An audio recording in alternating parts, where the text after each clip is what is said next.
If you're watching this, please subscribe.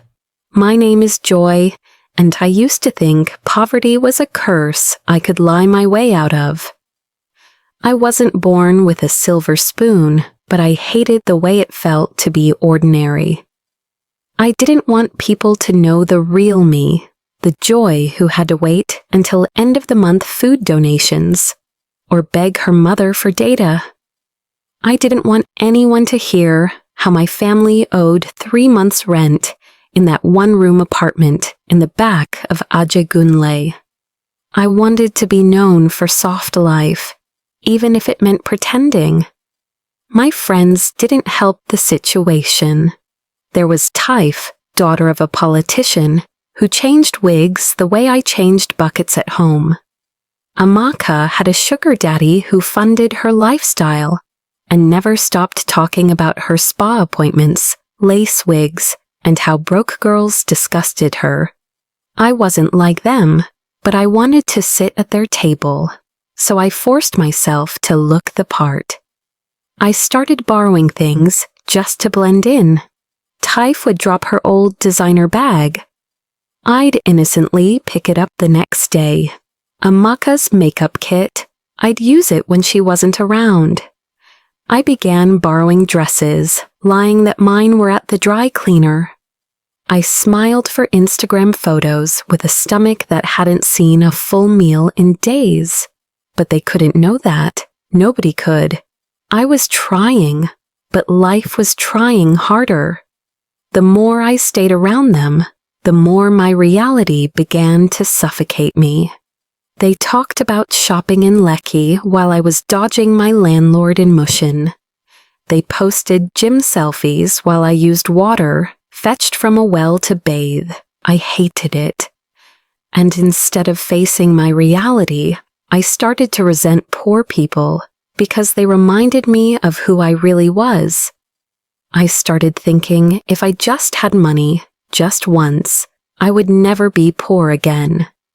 That's when the idea of loan apps entered my mind. It started from a conversation I overheard in a KK.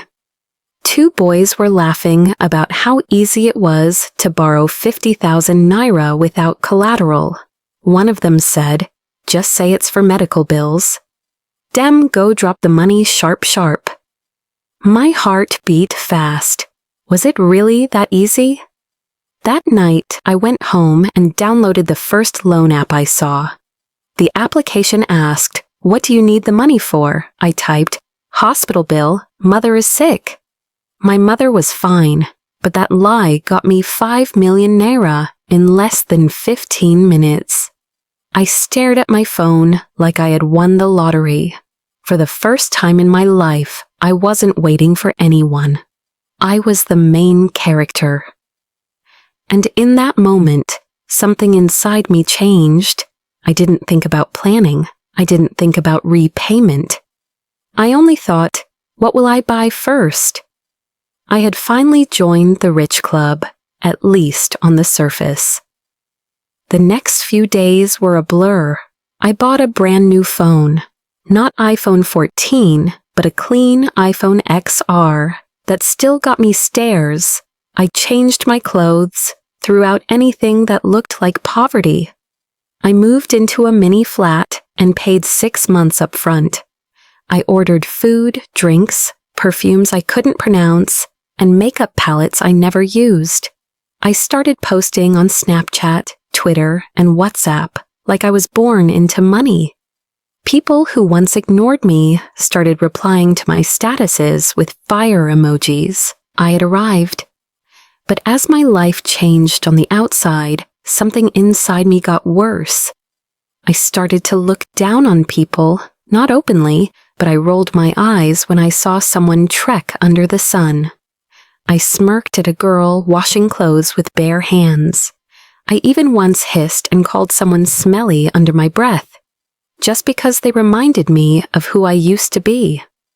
My friends noticed the glow-up. Taif called me a late bloomer. Amaka asked if I'd gotten a plug. I smiled and said, God did. But I knew the truth. It wasn't God. It was greed, and it was borrowed. The first loan felt like magic. 5 million for a lie, I typed with shaky fingers. I didn't get arrested. Nobody asked questions. The money dropped like clockwork. That kind of power, it does something to your head. So when the money began to finish, which happened quicker than I expected, I didn't panic. I smiled. All I had to do was borrow again. I found another app. This one promised even faster payouts. The form asked for a reason again. This time, I wrote emergency school fees. I wasn't in school. But that lie brought in 100,000 naira.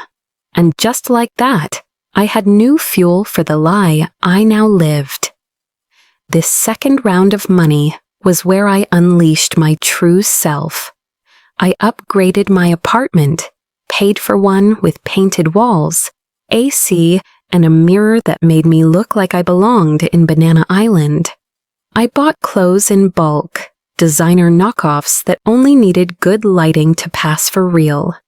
I installed lashes, nails, and human hair worth a mini salary. I started eating meals I couldn't even pronounce. Jollof quinoa, grilled prawns, lamb suya. The new me wasn't just rich, I was richer than most of my friends, and with that came pride, the kind that grows like a weed in a garden that used to know struggle. I changed. I stopped answering calls from old friends who still lived the way I used to. My mother would call and say, "Joy, how did you make it?" I'd say, "Things are better now, Mummy," and end the call before she asked for help. In the compound I moved into, there was a cleaner, a woman old enough to be my aunt. She always greeted me. I never greeted her back. She once said, "Auntie, a beg help me with anything." I looked her up and down and walked away. It was like I was becoming allergic to anything that reminded me of where I came from. The irony was I was never rich. I was just borrowing comfort. But it felt so real, so intoxicating that I stopped caring about reality. My old classmates started noticing me. One even messaged me, "Joy, babe, you don't blow oh." Another said, "I see your drip. Send location, make I take you out." They didn't know the dinner I'd eat that night was bought with borrowed tears. I loved the respect. I loved the way guys tried to toast me with fear in their voices. I loved how girls whispered about me as I passed. "That Joy, she's not on our level." And the more attention I got, the more I borrowed. Third loan, 700,000 naira. Fourth loan, 1 million naira. Each time I came up with new lies. My brother had an accident. My rent was due and my salary delayed. I was robbed and needed to get back on my feet. The loan apps didn't care. Once your bank and BVN checked out, they paid. But deep down, I knew I was playing with time. Every night, the repayment reminders came like clockwork. "Dear Joy, you are due for repayment in 5 days. Dear Joy, interest has increased by 2,300 naira." I'd swipe and ignore. After all, I'd just borrow from another app to pay the first. I told myself, I'll figure it out later. But I never did. I began to live in a cycle of lies. Borrow to impress. Spend to remain relevant, lie again, to borrow to repay the previous lie. It was like trying to clean a muddy floor with more mud. But I didn't stop. I couldn't stop. Because each time the money dropped, my ego grew. I felt untouchable. I felt seen. I felt like I had finally escaped poverty, even though I was just dancing in borrowed shoes. Then one day I applied again, and for the first time, I saw this message. Loan request denied. Risk too high. You have unpaid balances with multiple platforms. I refreshed the page. Nothing changed. I used another app. Denied again. Just like that, the well ran dry. And for the first time since I started this charade, my heart stopped. When the loan was denied, I laughed. It was a nervous, shaky kind of laugh. The type that hides fear with false confidence. I told myself maybe it was a network issue, or maybe the app was having problems. I even uninstalled and reinstalled it, but the truth was staring at me. I had borrowed from 4 different loan apps. I owed all of them. Interest had piled up on each one like flies on overripe fruit. I was officially blacklisted. My BVN had been flagged. Still, I didn't panic, not immediately. I believed the comfort I had created would protect me. After all, I was now Joy the baddie, the girl with clean lace fronts, designer belts, and captions like soft life or nothing. People still called me for hangouts. I still had pending Instagram DMs from boys offering weekend getaways in Abuja. But for the first time, I couldn't reply them with the confidence I once had. Because the truth was, I was broke, not just broke, invisible money broke.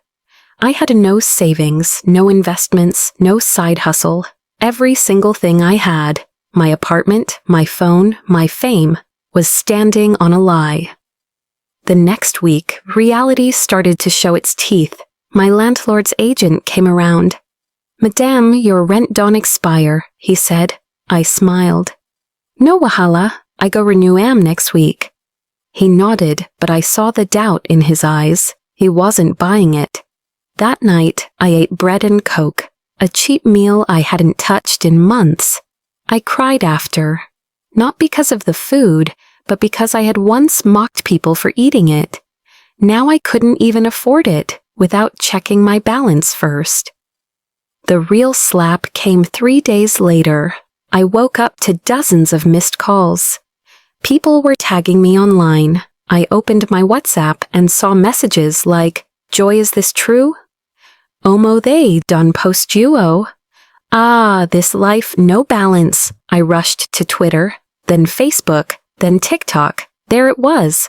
My photo, my full name, and my phone number. Plastered on loan app shame posters like a criminal. "This person is a defaulter. She has refused to pay her loan. Be warned, she is wanted by our legal team." My heart stopped. They had accessed my contact list. They had sent the image to people I hadn't spoken to in years. Old classmates, family friends, even my church group. Some of them shared it. Some laughed. Some sent voice notes mocking me. I shut my phone off, but it was too late. The damage had been done. That evening, my landlord's agent returned, this time with 3 men. They packed my things, dumped them in black nylon bags, and told me to leave before nightfall. The compound watched. The cleaner I once ignored stood by the gate, arms folded, watching in silence. I wanted to hide. I wanted to scream. I was only trying to belong. But what would that fix? As I walked out with my nylon bags, someone whispered, "Siam. Sean, is she wait a form rich girl last week?" Another laughed and said, "Borrow posed queen." I walked and walked until I reached the old part of town, where my mother used to sell roasted plantain. No one there knew what had happened yet. But in my head, everyone was already laughing. I felt naked, humiliated, empty. All the glory I chased, the lifestyle, the likes, the attention, it vanished, just like the loan money. The same people who once liked my pictures were now liking the videos dragging me. The same people who said, "I want to be like you," were now sharing memes about me. The worst part? I couldn't even blame anyone. I had done this to myself. That night, I slept on the floor of a friend's shop. I used my designer jacket as pillow, my pride as blanket. And for the first time in years, I prayed, not for more money, but for peace. But peace wouldn't come.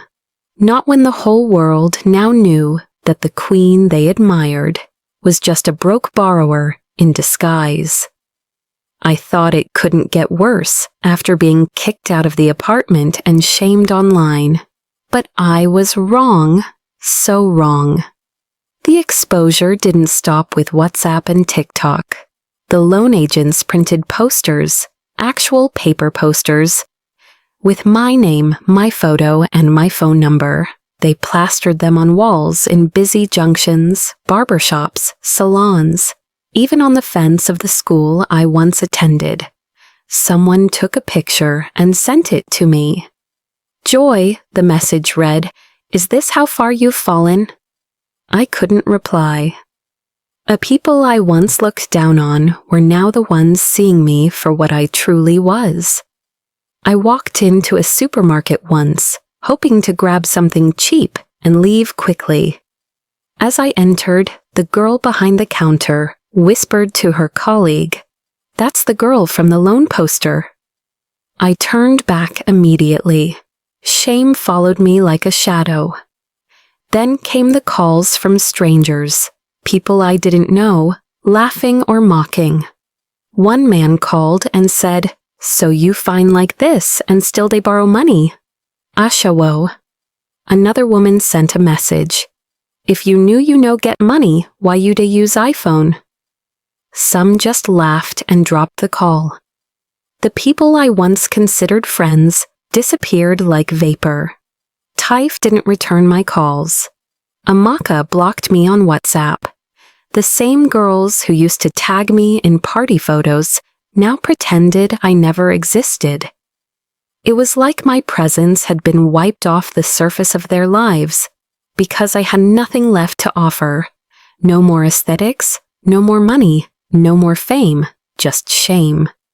And it wasn't just online. One day I went to the ATM near our old area. I stood in line like everyone else. No lashes, no wig, no makeup.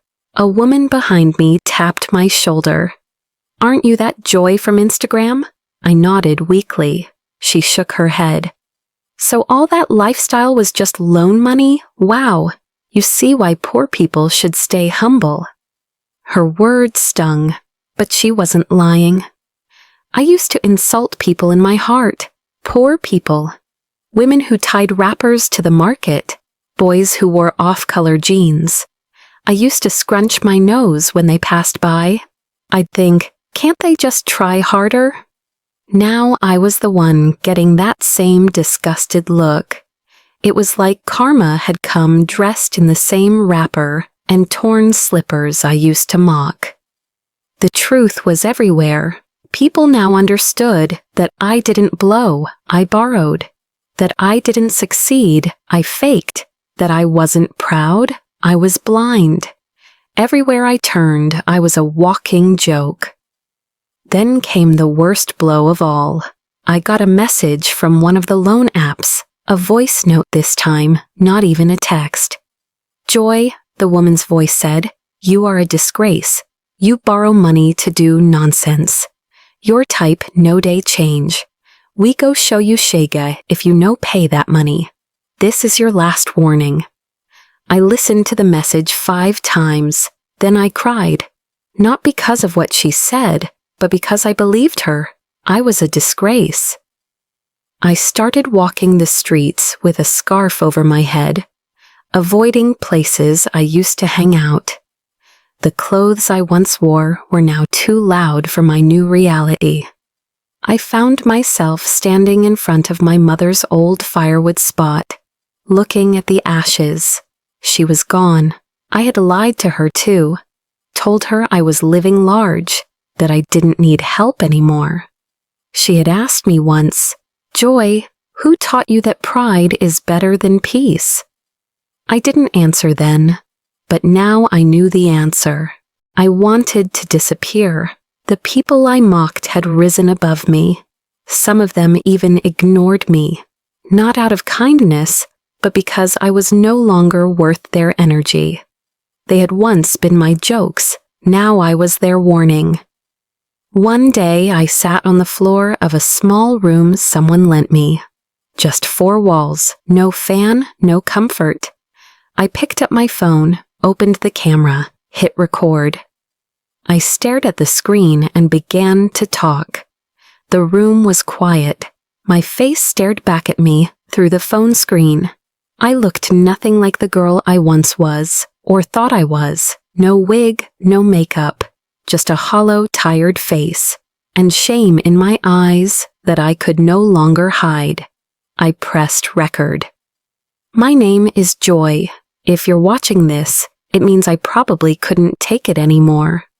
I paused. My throat burned, but I kept going.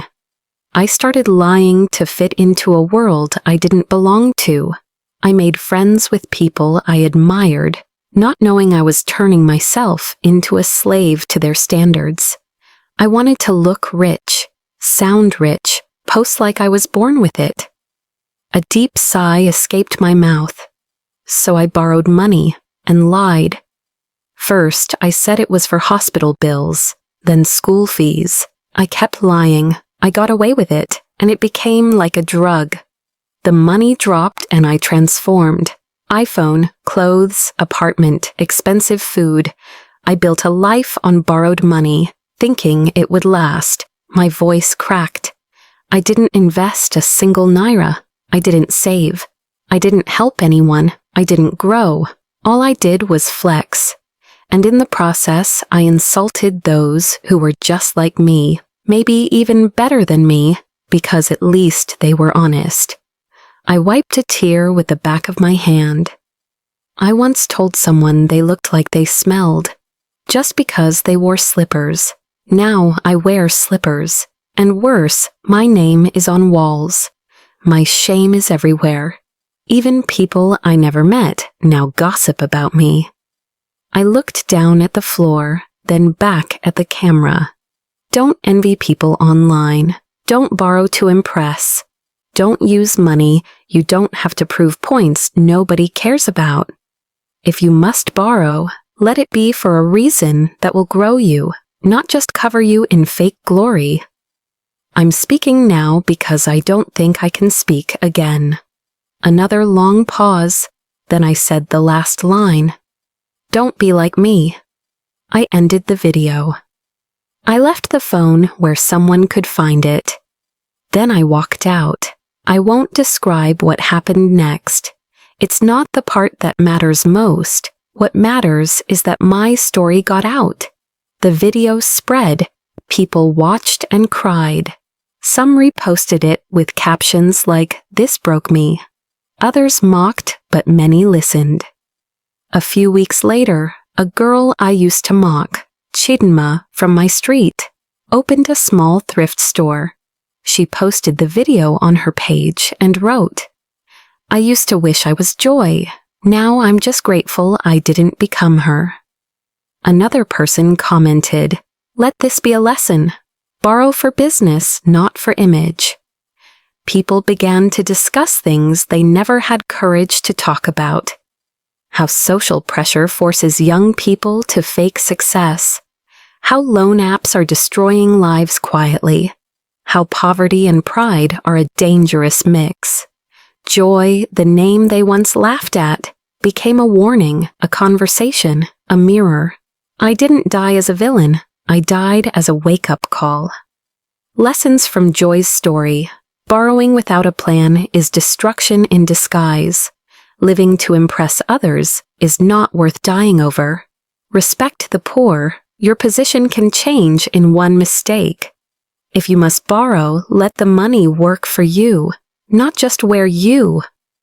This story is not fiction. It is real, and it is happening to someone right now.